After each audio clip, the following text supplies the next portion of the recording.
নালন্দা বিশ্ববিদ্যালয় এই নামটা শুনলেই ভারতবর্ষের ইতিহাসে এমন একটা সময়ের কথা মনে পড়ে যেই সময় ভারতবর্ষ তার ট্রেডিশন, কালচার, শিক্ষা, বুদ্ধি, যুক্তি সমস্ত দিক থেকে বিশ্বের প্রথম সারিতে ছিল। সেই জন্য আমার আজকের বিষয় গর্বের নালন্দা।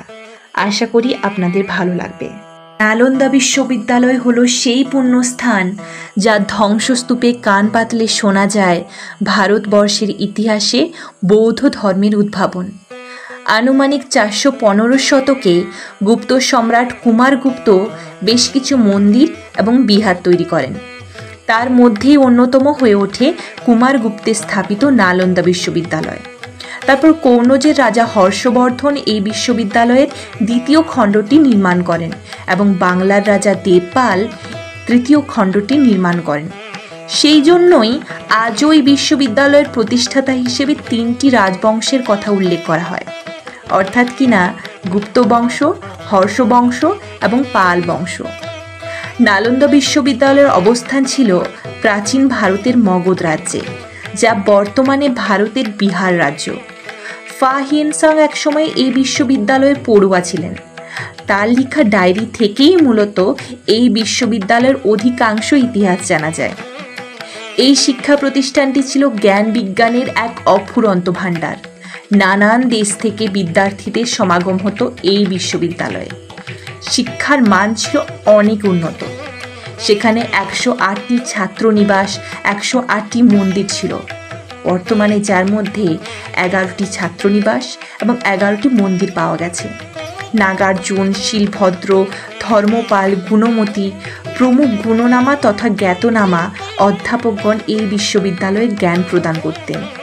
প্রত্যেক বিদ্যার্থীর জন্য ছিল আলাদা ঘরের সুব্যবস্থা। ভাবলেই অবাক হয়ে যেতে হয়, সেই সময় ইলেকট্রিক না থাকায় প্রতিটি ঘরে আলোর জন্য একটি করে প্রদীপ রাখার জায়গা ছিল। বিশ্ববিদ্যালয়ে ভর্তির পূর্বে কঠিন সাক্ষাৎকার নিয়ে যোগ্যতা নিরূপণ করে নেওয়া হতো। দর্শন, হেতুবিদ্যা, চিকিৎসাশাস্ত্র, ব্যাকরণ, অর্থশাস্ত্র বিভিন্ন বিষয়ে চর্চার কেন্দ্রবিন্দু ছিল এই মহাযান। পর উপস্থিত হয় ইতিহাসের এক অন্ধকার কাল। ধ্বংস করে দেওয়া হয় এই মহান প্রতিষ্ঠানটিকে। মুসলিম শাসক বখতিয়ার খিলজি মগধ জয় করেন, যিনি ছিলেন ঘোরতর মূর্তি পূজা বিরোধী। একসময় বখতিয়ার খিলজি এক দুরারোগ্য ব্যাধিতে আক্রান্ত হয়ে পড়েন। তার সভার উন্নতমানের হাকিমরাও তাকে সারিয়ে তুলতে পারেননি। সেই সময় নালন্দা বিশ্ববিদ্যালয়ের রাহুল শ্রী বদ্রী ওনাকে সারিয়ে তোলার আশ্বাস দেন, কিন্তু বখতিয়ার খিলজি বলেন তিনি কোনো ভারতীয়ের হাতে তৈরি ঔষধ সেবন করবেন না।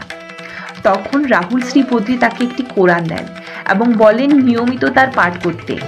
বখতিয়ার খিলজি তাই করেন এবং তিনি দেখেন যে তিনি সুস্থ হয়ে উঠছেন। আসলে রাহুল শ্রী বদ্রী ওই কোরআনের পৃষ্ঠাতে ঔষধ লেপন করেছিলেন এবং খিলজি হাত দিয়ে যখন পরিবর্তন করছিলেন পৃষ্ঠাগুলো, সেই সময় সে ঔষধ তার মুখে প্রবেশ করে। এই ঘটনা খিলজির রাগকে আরো বেশি ত্বরান্বিত করে। তিনি আক্রমণ করেন নালন্দা বিশ্ববিদ্যালয়ে। তার সৈন্যরা লুটপাট চালায়, হাজারো নির্দোষ শিক্ষক এবং শিক্ষার্থীদের প্রাণ ছিনিয়ে নেওয়া হয়। নালন্দার মঠ, মন্দির, বৌদ্ধ মূর্তি, আবাসন সমস্ত কিছু ঘুরিয়ে দেওয়া হয়। নালন্দাতে 3টি বিশালাকৃতির গ্রন্থাগার ছিল, রত্নসাগর, রত্নদধি এবং রত্নরঞ্জক। 3টিকেই জ্বালিয়ে দেওয়া হয়। পুঁথির সংখ্যা এতই বিপুল ছিল যে 6 মাস ব্যাপী চলতে থাকে। কিছু শিক্ষক এবং শিক্ষার্থী কিছু পুঁথি বাঁচিয়ে তিব্বতের উদ্দেশ্যে পাড়ি দেন।